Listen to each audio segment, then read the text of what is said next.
Muy buenos días, chicos, tengan todos y cada uno de ustedes. Nuevamente estamos por aquí. Yo soy el profesor William Pariona y estamos en la plataforma del Vanguard Room, perdón, para continuar con el desarrollo del curso de razonamiento verbal en estas últimas semanas de este cuarto y último también bimestre, ¿ok? De este año 2020. El día de hoy vamos a recordar muchos temas que hemos venido trabajando dentro del curso en el presente año, ya que vamos a hablar de dos propiedades básicas que presenta todo texto. Me estoy refiriendo a la coherencia y a la cohesión, ¿ok? Como propiedades básicas de todo texto, sea este oral o escrito, y es lo que siempre se va a buscar con relación a su construcción, y el cual es el propósito de llevar a cabo los cursos de gramática y sobre todo de razonamiento, ¿ok? Vamos a hablar un poco sobre los criterios de cohesión, ¿sí? O procedimientos que se toman en cuenta para que un texto, ¿ok? Cuyos elementos estén unidos adecuadamente, presenten, ¿no? Una coherencia o sentido lógico finalmente.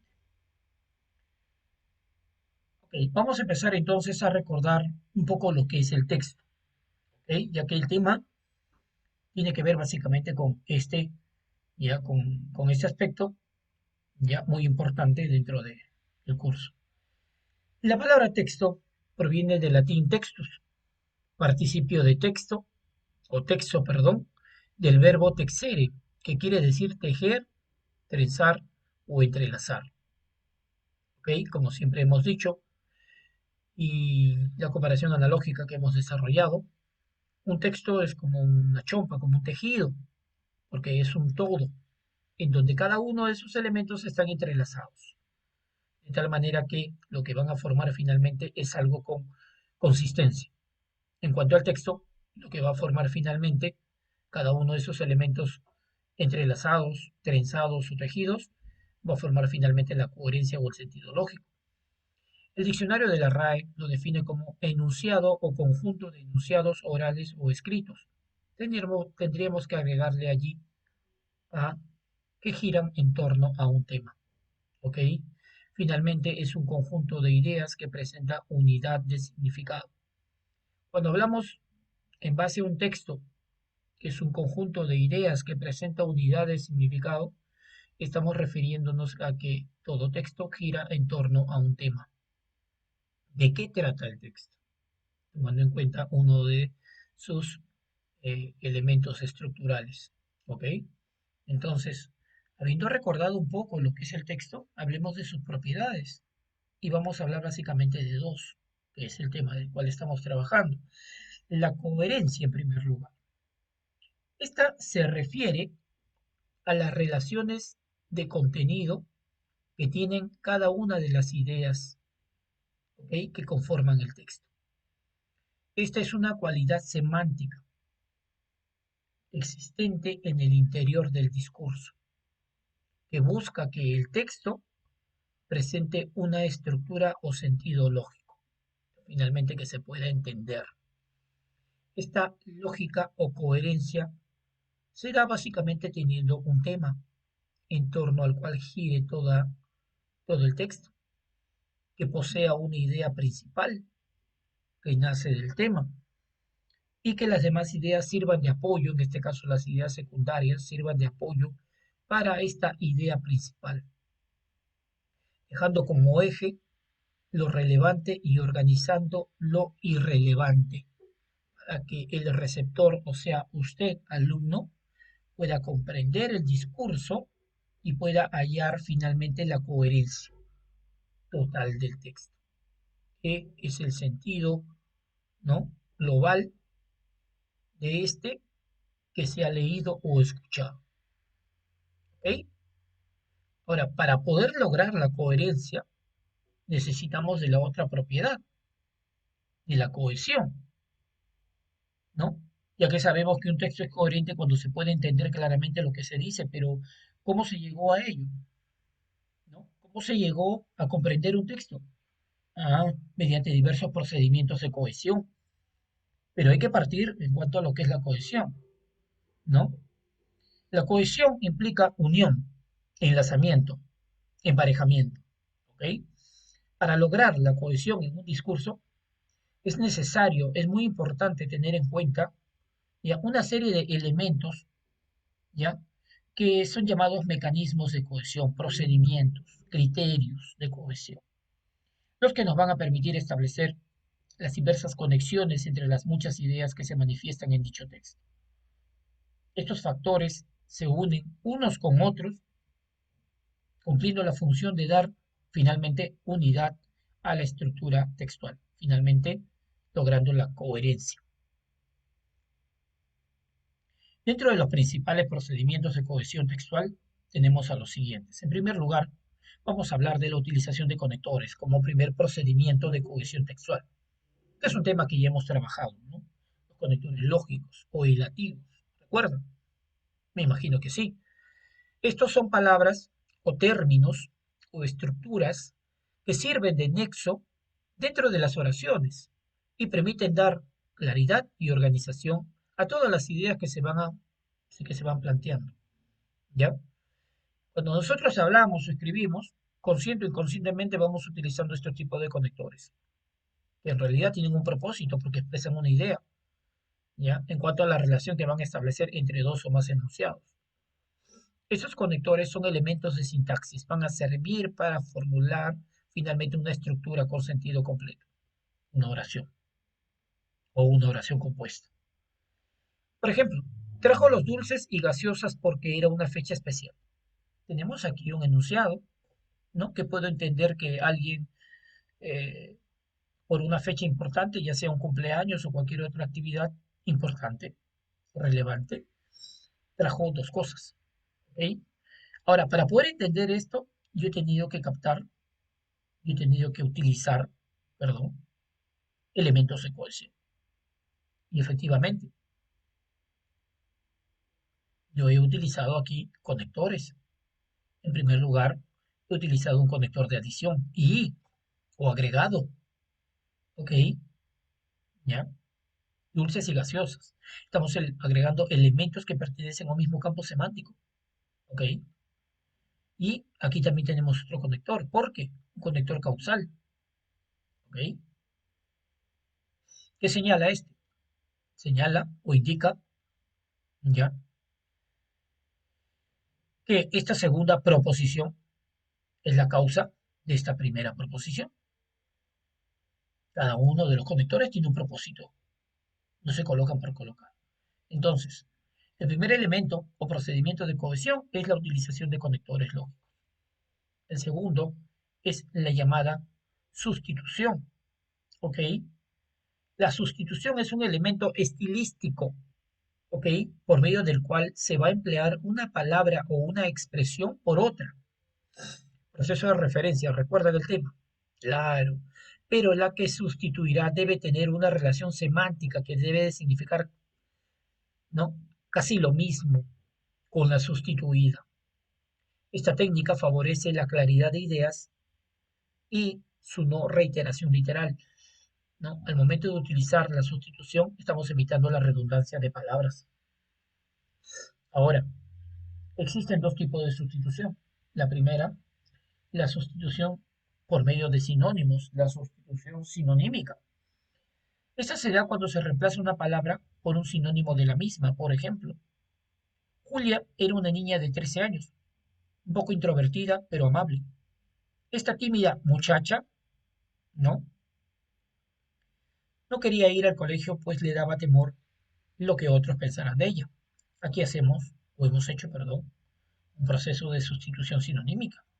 Hemos utilizado en primer lugar el término niña y luego lo hemos reemplazado por muchacha,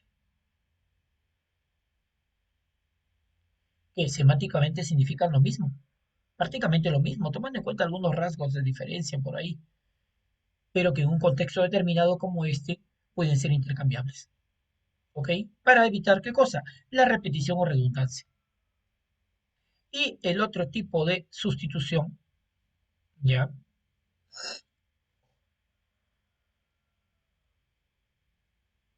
Es la llamada sustitución metafórica, ¿ok?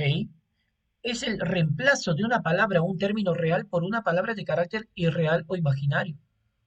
Un poco de exageración, digamos, mediante una comparación. Ejemplo, ella era tan bella que cuando entraba al salón todo parecía resplandecer. ¿Ok? Tenía el cabello dorado como el sol y esa cascada también iluminaba el lugar. Cascada en referencia al cabello que le cae por los hombros. Sus dientes eran como hermosas perlas inmaculadas, ¿no? Sus dientes, hermosas perlas inmaculadas, una referencia metafórica. Y todo su ser causaba sensación. ¿Ok? Entonces se puede desarrollar la sustitución ya sea por medio de sinónimos o por medio de metáforas. El siguiente proceso de cohesión, el tercero, es la pronominalización. Pronominalización. ¿Ok? ¿Suena algo? Efectivamente, suena a pronombre. Claro que sí, ¿no? A pronombre. Pues bien, la pronominalización, ¿ok? Un momentito, por favor. La pronominalización se da cuando se hace uso de pronombres personales, que también pueden ser relativos o demostrativos, quizás posesivos, tal vez numerales, pero básicamente mediante la utilización de un pronombre. ¿Para qué? Para referirnos a palabras que están siendo partícipes en el texto con la intención de no causar aliteración o repetición en el mismo. Por ejemplo, la casa que compramos es muy amplia y amable. ¿Ok? Aquí, por ejemplo, hacemos o estamos desarrollando un proceso de sustitución, básicamente mediante la utilización de un pronombre, la pronominalización. Estamos haciendo uso de un pronombre relativo, que aquí no hace referencia a qué, a la casa, ¿no? Igual abajo, ganamos el premio. Este es abundante. Voy a subrayarlo aquí, hace referencia a la casa. Este es abundante. Este, como pronombre demostrativo, reemplaza un sustantivo y da idea de ubicación. Es el reemplazante ¿de quién? Del premio. ¿Ok? Hace clara referencia. ¿Recuerdan el tema de la referencia? Me imagino que sí. Hace referencia a quién? A el premio. Un proceso de pronominalización, utilizando pronombres para reemplazar a palabras que han sido mencionadas o que se van a mencionar posteriormente. ¿Ok? Bien, tres procesos de cohesión que utilizamos constantemente y que debemos de conocer con mayor profundidad para poder construir un texto de manera coherente, ¿no? Para que el texto tenga finalmente una coherencia o sentido lógico. Vamos a empezar a aplicar, aunque ya hemos empezado hace ya mucho tiempo, a desarrollar algunos ejercicios buscando la cohesión y la coherencia de un texto, que ese es el propósito del estudio de la gramática y del razonamiento verbal. Bien, vamos a reforzar en todo caso desarrollando esta lectura importante, interesante, y poder reconocer si efectivamente está bien estructurado, si presenta cada uno de sus elementos que ya hemos venido hablando constantemente. ¿Ok? Bien, entonces, la coherencia y la cohesión, propiedades importantes de todo texto.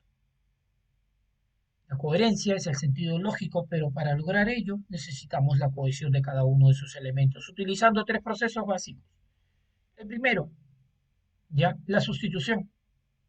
¿Ok? El segundo, el uso de conectores y el tercero, la pronominalización.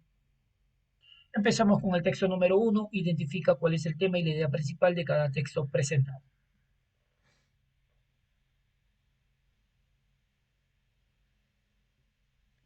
Texto número uno.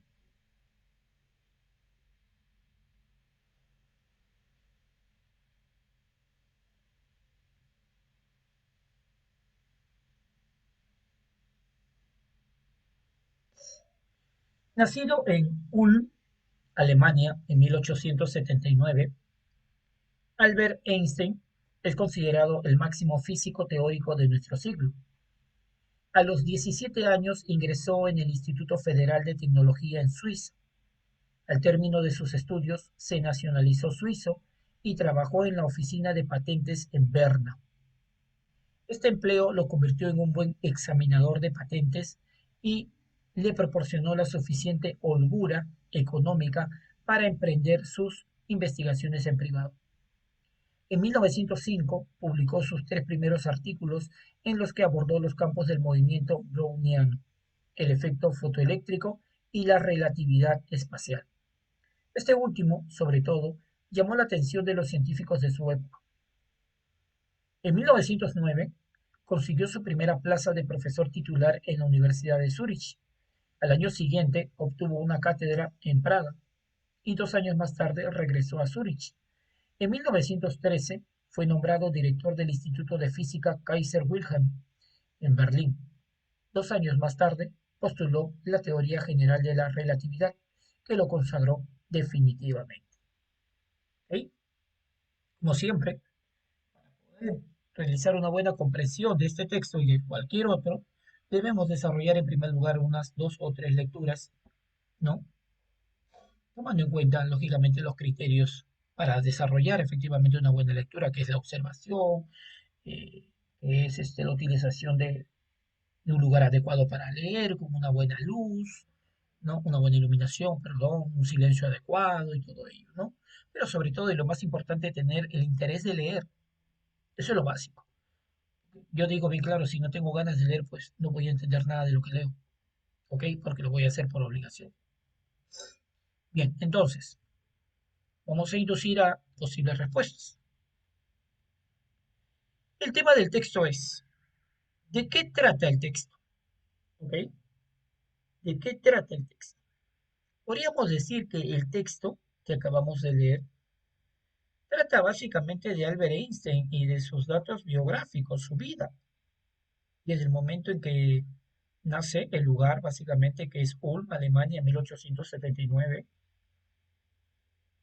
hasta que postuló la teoría general de la relatividad, ¿no? El cual lo consagró finalmente como el más grande físico que ha tenido la historia de la humanidad, ¿no?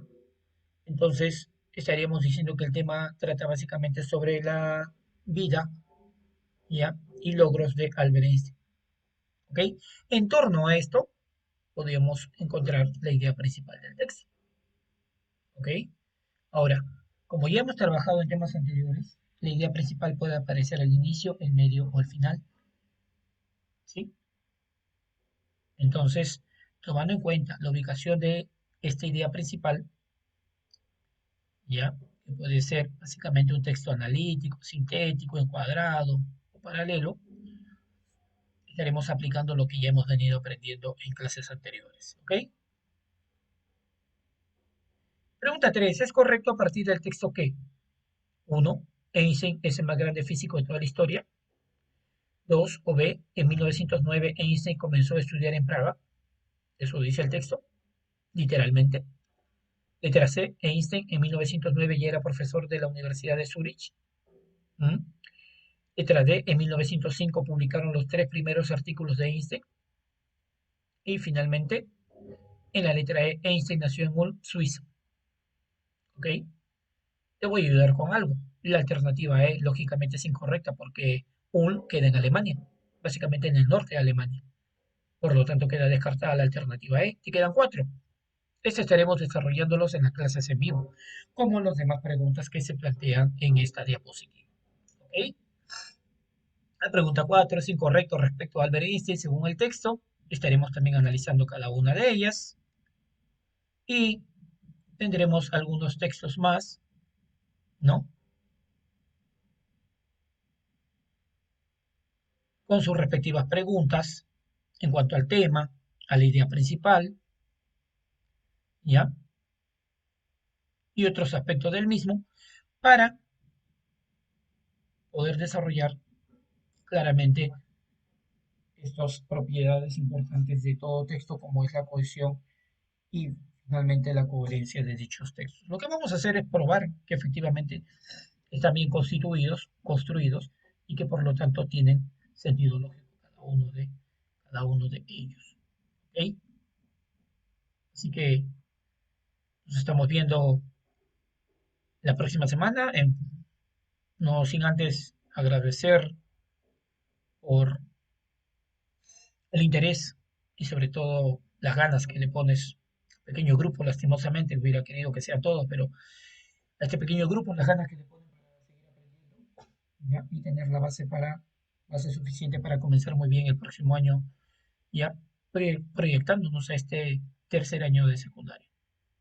Nos estamos viendo el próximo lunes con un nuevo video. Te recuerdo que estamos en los tramos finales de este cuarto y último bimestre y conmigo será hasta la próxima semana. Bye bye con todos, ¿sí? Cuídense mucho.